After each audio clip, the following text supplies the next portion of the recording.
Olá, eu sou o professor Rodney e dando continuidade ao Raio-X FUVEST, eu vou comentar um pouquinho com vocês hoje uma questão de matemática. Vamos lá? O que torna uma questão difícil, né? Vamos analisar aqui um pouquinho alguns aspectos que você pode analisar para identificar se uma questão é difícil ou não, pensando um pouquinho na prova da FUVEST do ano passado. Então, por exemplo, será que contextualização em matemática ajuda ou atrapalha? É um questionamento. Um conteúdo sensível para você torna a questão mais difícil ou não? O formato da questão, será que te ajuda ou atrapalha? Se tiver mais gráfico, se tiver mais tabela, se tiver uma representação geométrica, isso ajuda ou atrapalha numa questão? Ou questões que você tem que estabelecer relações. O que eu quero dizer com isso? Será que quando uma questão em matemática você tem que ter uma sequência de links, de linkar vários conteúdos, ela se torna uma questão mais difícil? Ou isso acaba acarretando num número maior de passos? Aí você pode falar assim para mim, puxa, Rodney, eu acho que esse combo todo que você acabou de dizer acaba tornando uma questão mais difícil. Ou para alguns de vocês, alguns desses elementos que eu citei acaba fazendo com que aquela questão se torne mais difícil. Eu selecionei uma questão da FUVEST do ano passado que eu até coloquei aqui entre aspas, né? Será que ela é mesmo uma questão problemática? Vamos analisar um pouquinho? O que eu tenho aqui? Eu tenho uma questão que envolvia quais assuntos? A princípio você vê uma desigualdade ali com um módulo, né, que ele fala o conjunto A, ó, acompanhem comigo. Considere a região do plano cartesiano, ele fala que é um conjunto A de pontos XY do plano R2, do plano cartesiano, e o módulo de x mais módulo de y é menor ou igual a 1. Você não deve ter se assustado com isso. Por quê? Porque essa região, ela já inclusive está desenhada, aqui ela já está representada. Então, isso não assustou ninguém, né? Porque a região A, ela já está representada. Mas será que o módulo ali em cima pode ter causado algum estranhamento? De jeito nenhum, porque essa região já foi desenhada pela FUVEST. Vocês concordam? Só que aí a FUVEST traz uma outra representação. A primeira está representada em conjuntos, mas que já foi representada a região interna ao quadrado.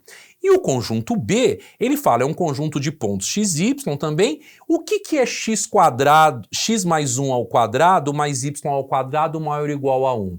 Você deveria aqui identificar como uma equação de circunferência, né? Então aqui é uma circunferência de centro menos 1 e 0, certo? E o raio, ó, não é maior ou igual a 1? Então o raio ao quadrado é 1, raio é positivo, o raio é 1. Observem que a FUVEST pediu o conjunto B e não representou. Então o que você devia ter feito? Representado esse conjunto no plano. Então quando eu venho aqui e represento, veja, a partir dessa equação reduzida eu descobri que o centro é menos 1 e 0 e o raio é 1. Então eu tenho uma circunferência mais ou menos aqui, o centro dela aqui, ó, no menos 1 e 0. Ok? E observem que ele quer a região maior ou igual a 1. Então ele quer a região externa a essa circunferência, exterior a ela. Então ele quer essa região aqui, ó, do conjunto B. Ok? O que a FUVEST perguntava? Qual é a área da região A intersecção com B? Qual é a área da região que o A e o B têm em comum? Então observem aqui, o A, a região A, essa aqui, ó, interior ao quadrado. E a região do conjunto B é a região exterior à circunferência. Então talvez esse encadeamento de relações que você tem que fazer Pode ser que a maioria dos alunos, claro que os alunos do ângulo de jeito nenhum mataram isso aqui facilmente, mas acabou sendo uma questão com índice de acerto muito baixo. Se você olhar esses números que eu trago aqui, em 2 recortes possíveis, num recorte aproximadamente 17% acertou e num outro recorte nem 40% acabou acertando essa questão. Então ela pode ter se tornado, para muitos alunos, claro que os alunos fora do ângulo, uma questão difícil, né? Mas você aqui do ângulo com certeza acertou. O que a gente vai fazer aqui então? A gente vai achar a área dessa região que é exterior à circunferência e interior ao quadrado. Em outras palavras, é essa área aqui, ó, que eu estou pintando aqui agora, certo?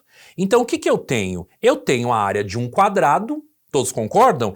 E menos esse 1/4 de círculo, né? Observem que aqui é um setor circular de ângulo de 90 graus, porque o quadrado forma 90 graus aqui nesse vértice. Então vamos pensar um pouquinho? O que eu tenho aqui, ó? Eu tenho um quadrado, quanto mede o lado do quadrado? Se eu olhar para cá é 1, se eu olhar para cá é 1, se eu fizer Pitágoras, o lado do quadrado é raiz de 2, e esse círculo aqui, ele tem raio 1 também, né? Aqui, ó, se você olhar, o raio é 1. Então, como que fica essa área? A área vai ser o quê? A área do quadrado, o lado dele é raiz de 2 ao quadrado, menos esse setor, olha, deixa eu te mostrar aqui com o laser, menos esse setor aqui, que é 1/4 de círculo. Vocês concordam que o ângulo aqui é de 90, porque aqui é um quadrado? Então, é menos o quê? A área de um círculo, πr ao quadrado, 1/4 desse círculo. Então essa área vai ser raiz de 2 ao quadrado é 2, menos, aqui vai dar π sobre 4. Você, aluno ângulo, facilmente chegaria na alternativa A. Então, eu escolhi essa questão porque ela traz alguns elementos que podem trazer um pouquinho de dificuldade. A gente acredita que quando você tem um número grande de passos, quando você tem várias formas de representação, para alguns alunos isso pode trazer uma dificuldade maior. Mas a questão, no fundo, é um assunto até... Você pode falar, puxa, Rodney, não cai muito, né? Não, mas é um assunto que com certeza você trabalhou e conseguiu fazer. Grande abraço.